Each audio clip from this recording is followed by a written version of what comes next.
What's going on, Route 66 travelers? Hey, this week we are pulling off the highway and taking a rest stop in the book of Hosea.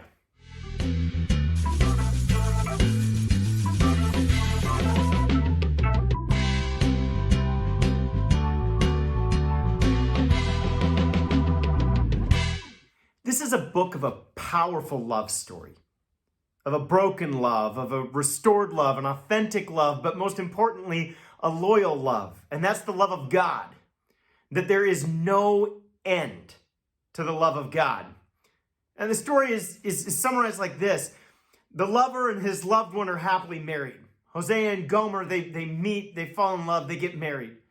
But they're two opposites. One is the spiritual pastor and the leader at the time for God as a prophet, but he marries this material and very worldly oriented girl. And what happens is through a process, the loved one is then unfaithful. And it didn't take too long for Hosea to figure out what was really going on as he would leave the house and she would leave after and not come home in the evenings.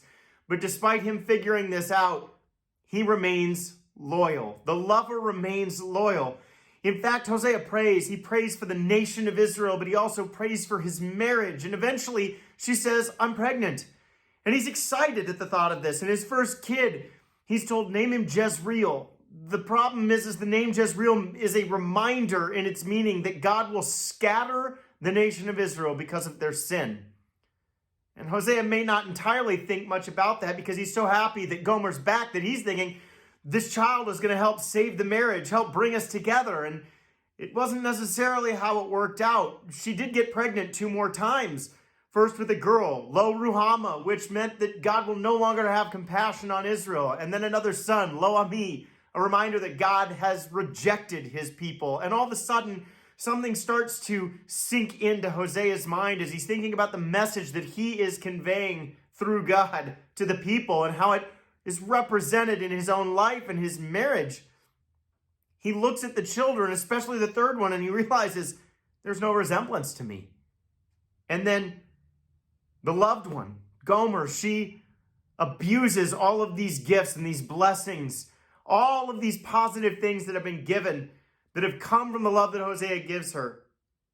She abuses them, takes them for granted.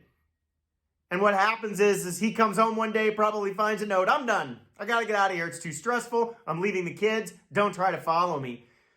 And I'm sure she experienced her joy and her ecstasy in this selfish freedom that she chose with no ties whatsoever. But Hosea was there watching the whole time in the shadows. He watched this fate of his beloved.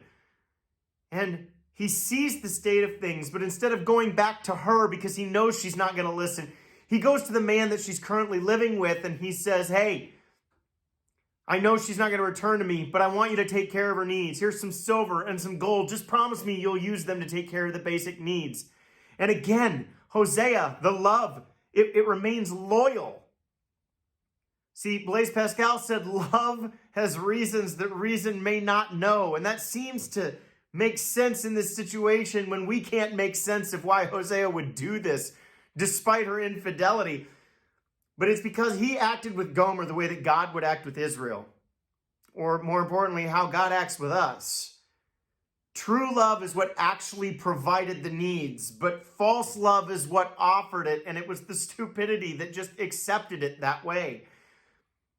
But God is exactly that in his love. Like Hosea, providing no matter what, always there, always watching, always loving and overseeing. This world that he created, that he gave the tools to man to be able to survive and build and create. They used the metals and the wood to form a cross and the nails that would lead Jesus to come to earth and be hung on a cross, nailed with materials that he had given in his creation. And why? His love. To take the sin, to give forgiveness, to bring salvation, and to show that loyal love. But see, just like we do and the nation of Israel did, the loved one gets in deep trouble, and Gomer does, because the man that she's living with, eventually he gets tired. After the handout's gone from Hosea, and he decides, well, I can get some money by selling her. So he's going to sell her, but God tells Hosea, show up. So he shows up and he buys her.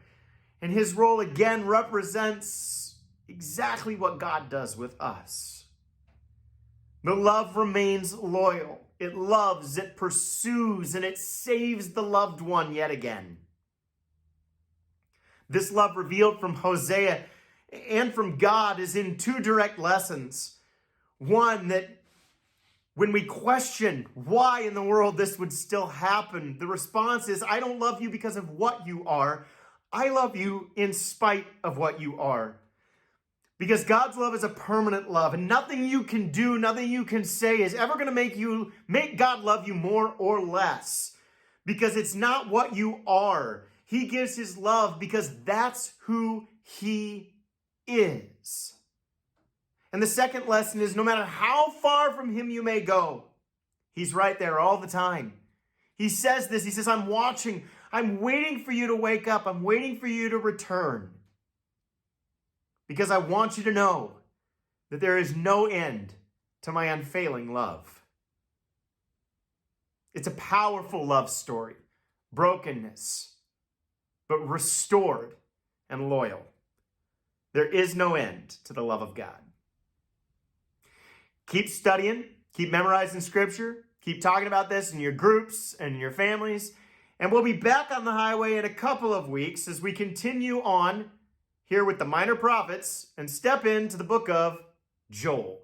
Until then, happy studying.